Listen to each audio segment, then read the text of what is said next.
Hello everyone, thanks for taking the time to view my presentation, and thanks so much to the conference facilitators for putting all of this together.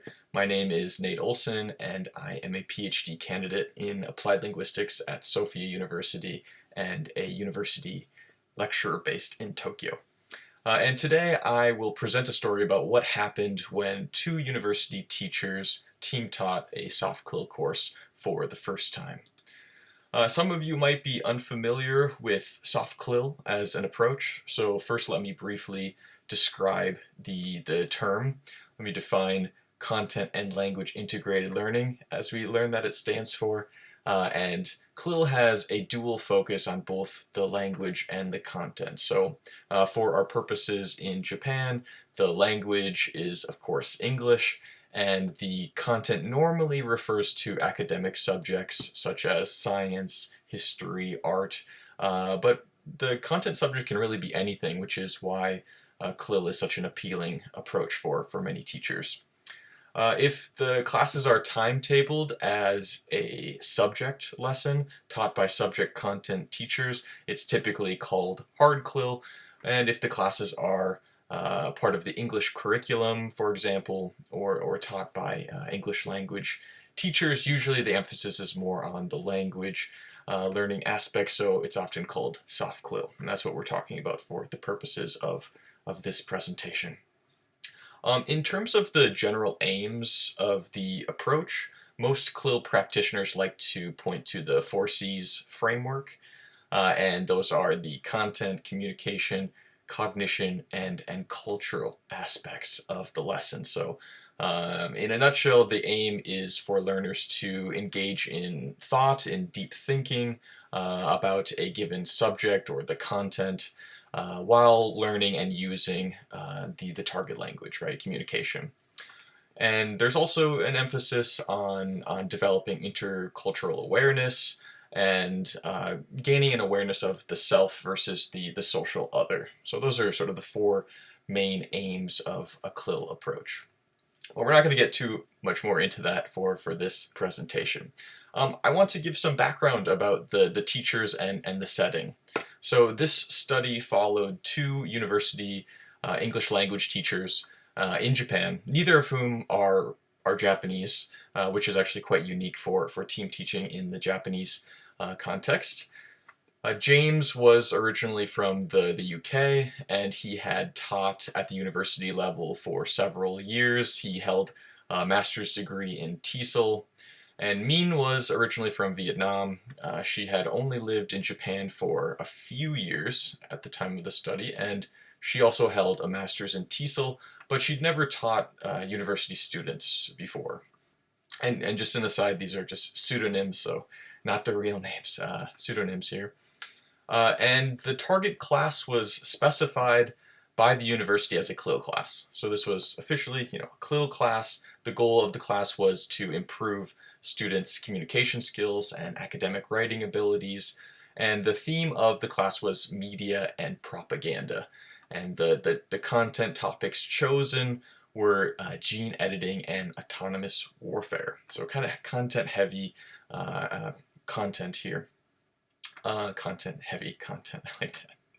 Maybe concept heavy is what I meant to say there. Okay, so this was a compulsory class for first year students, yes. So actually two classes split between the morning and the afternoon on the same day, different students. And the students' level was probably around B2 on the CEFR scale, so, intermediate. Maybe a few were C1 level, more advanced, but it's about the level that we were dealing with for the class. And the team teaching collaboration took place over 5 weeks of classes in the middle of the semester. So James was the primary teacher for the course. So he had already taught several classes on content related to the U.S. and the Middle East earlier on in the semester. And Min was joining as a secondary teacher for this. So, and actually there was no official approval from the department rather. So in effect, the collaboration was happening on a voluntary basis. And when I first interviewed the teachers before the start of the team taught classes, they were both very positive about the team teaching situation. They admitted that they had different agendas, but that they complement each other. And the main incentive, I guess we could say, the main incentive for the team teaching was for Mean to collect research for her PhD project. She was doing some research on competency-based education and competency coaching as well. And James kind of agreed to this as a favor to Mean, but also under the assumption that it may be useful to learn some new content for a sustainable development undergraduate course that he would be teaching in the following year. So he wanted to get some new ideas as well. But as I'll soon discuss, there were differing views on the roles of the teachers for the collaboration. Initially under the CLIL framework, it was decided that sort of James would focus more on the language and Mean would focus on the content. But very soon after starting the team taught lessons, James kind of took back control. And in an individual interview, it came out that James had some negative past experiences. He didn't really like team teaching. He said that he was somewhat traumatized from his experience as an ALT in Japan, assistant language teacher, working in Japanese junior high schools. Maybe some of us can relate to that. I'm not sure, but in any case, he didn't really like team teaching as it turned out. And when I asked him what exactly was negative about his experiences, he said memorizing textbooks, standing at the front just waiting to be called upon. It put me off of language education. It felt very inauthentic. He said he felt like he was a tape recorder and not himself. So I think this is actually a fairly common phenomenon in Japan, where foreign assistant language teachers sort of feel disenfranchised in their teacher identity or their capability as an educator. So this seemed to have a sort of direct effect on their collaboration, where the goals and methods of the two teachers seem to be at odds, right? So different goals, different methods. And early on in the team taught lessons, Mean said, in regards to their team teaching situation, that it's a little bit confusing. I'm trying to navigate that. At first, I expected that I would be able to do a little bit of teaching, but I probably didn't make it super clear with James. So the expectation was that they would more or less be equally teaching, right? So Mean was providing the content. So of course she wanted to teach it, right? She's a new teacher, very passionate about teaching, wanted to spend maybe a little bit longer on the lecture portions of the class. However, James, in one of the first few classes, said that I know the students and she doesn't. It's a compulsory class and the students' attention spans are limited, so they'll lose focus. So the setup of the team teaching dynamic was very much still in flux early on.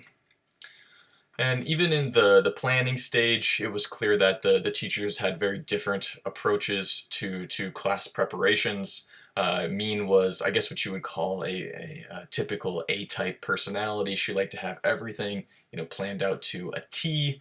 And in contrast, James was much looser in his approach to preparations. So he said that I don't like to have too much structure. I like it to be more on the fly.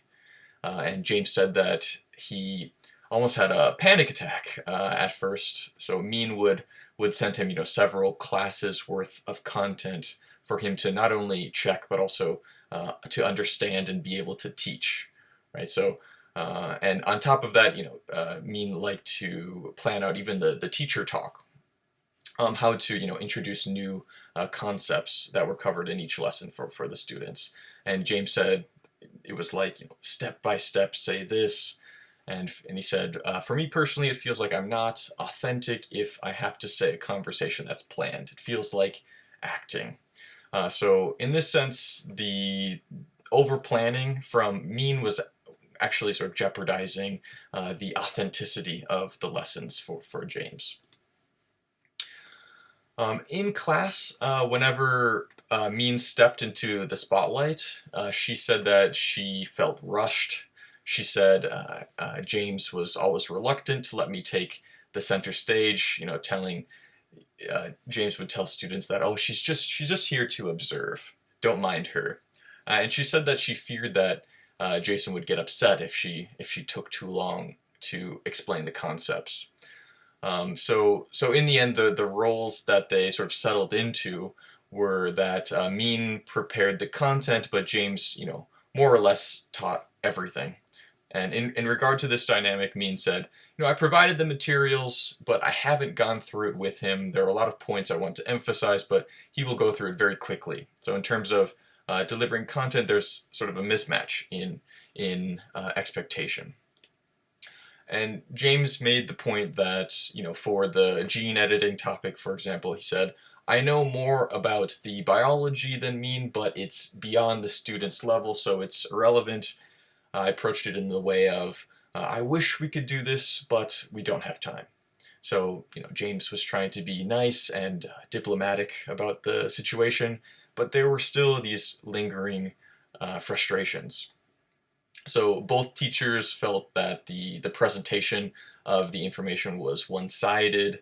So as an example, so during the autonomous warfare unit, I think Mean spent about 20 minutes lecturing on how how humans are instinctively violent. Maybe the students are also instinctively violent, I'm not sure, but she was talking about, humans have this natural instinct towards violence, this proclivity towards violence.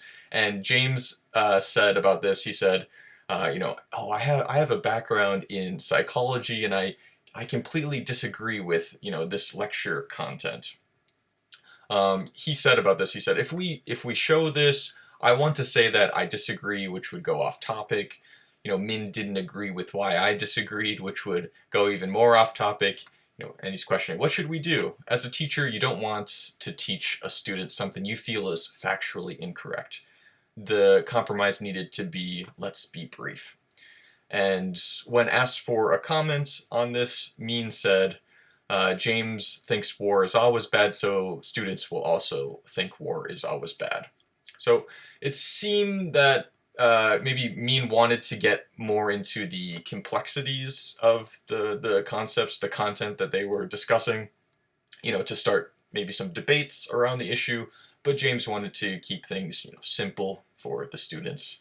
So I guess another sort of mismatch was in the speed of the information flow, you could say, where Mean feels that James rushes, James feels that Mean spends too much time on a given topic, and this led to a situation that neither were particularly satisfied in fulfilling their original roles as sort of the language expert or the content expert, because they both felt that they're sort of taking away from each other.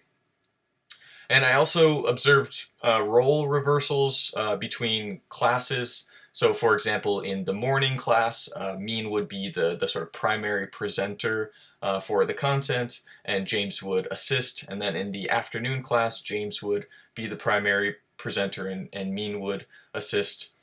And on one of the days that I observed the classes, James admitted that he did not look at the content at all beforehand. He just told Mean that, you do it for this class, I'll see how it goes, and I'll do it for the afternoon class. So essentially, James felt, his authority sort of being threatened in the morning class, and Mean sort of felt marginalized as the content provider and the teacher in the afternoon class. However, it has been suggested from previous research that some level of role fluidity will actually help to develop deeper collaboration in the classroom. And there were a number of benefits that emerged from the 5 weeks of team teaching that I'd like to discuss now.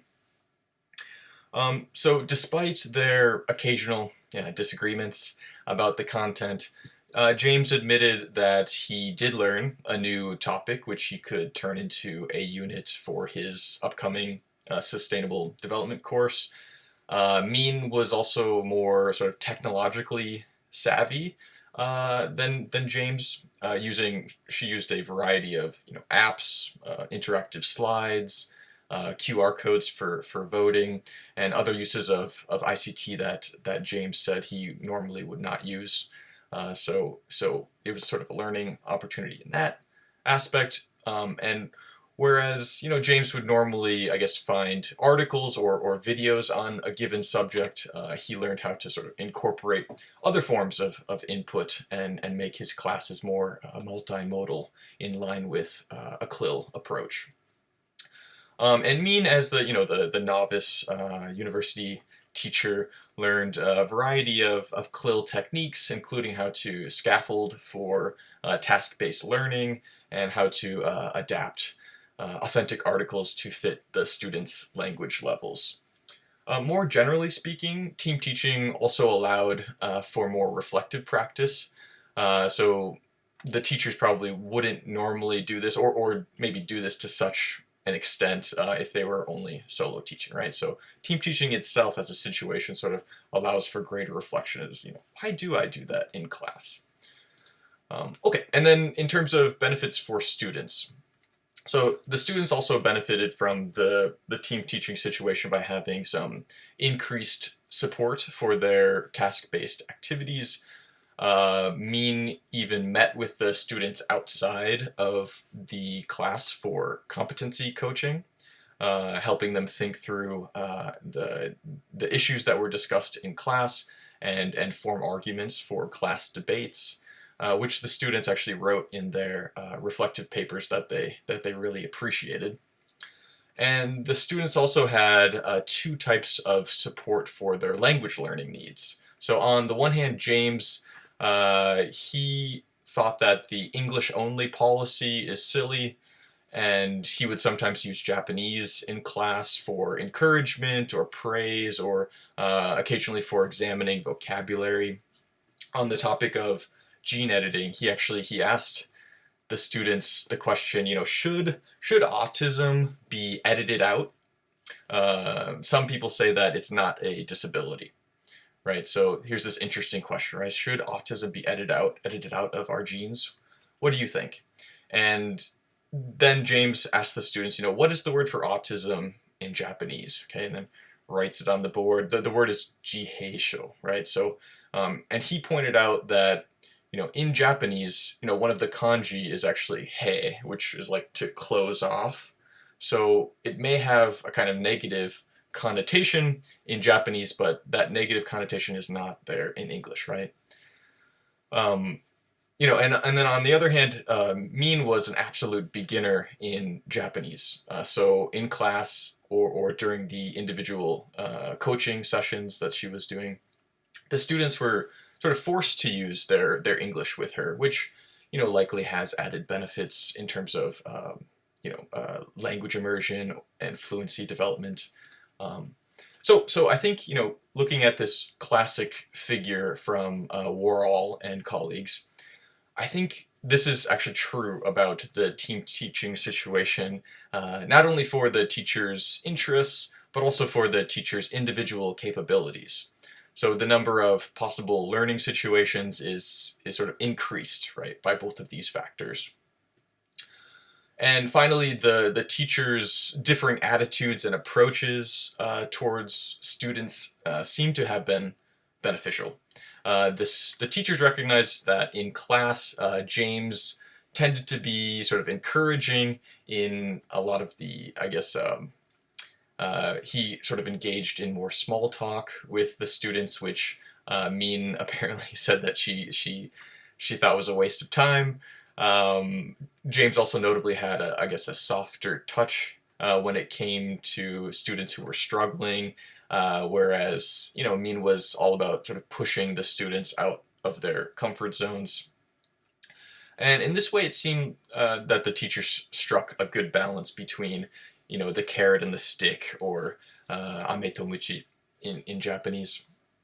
So when things went well in class, James viewed himself as more of a facilitator who would ask Min questions about the content, and Min, sometimes she didn't know the answers, which made it feel more open to the students. She helped create this atmosphere where it's okay not to know, right? Kind of a co-learner with the students in some respects. One final point worth mentioning, and then I'll stop because I'm running out of cute illustrations from Irastoya. What originally sort of started off as a professional relationship between the teachers eventually turned into more of a personal friendship. So, and you might be tempted to say like, "Oh, that's how nice, that's great," and in terms of their personal relationship, that's true. But as they sort of became more casual with one another, the planning seemed to suffer. So whereas before they knew each other, but they didn't know each other that well, right? And there was this expectation, they want to impress each other, an expectation where Min would prepare the content and James would check it and understand it well. And eventually that sort of transformed into Min maybe not preparing as much as she could have, and James not checking the content carefully or maybe at all. And this is because they're friends and they knew that they could get away with it. So please let me end on this sort of cautionary note that not that it completely compromised the collaboration, but I do think there is a certain level of professionalism that needs to be maintained to sort of uphold accountability to individual responsibilities. Thanks so much for listening. You can reach me at my email on the screen, nate@ttclil.com, if you have any questions or comments. And thanks again to the JOLT Teacher Development SIG for putting on this conference. And I look forward to speaking with some of you during my session time. Thanks.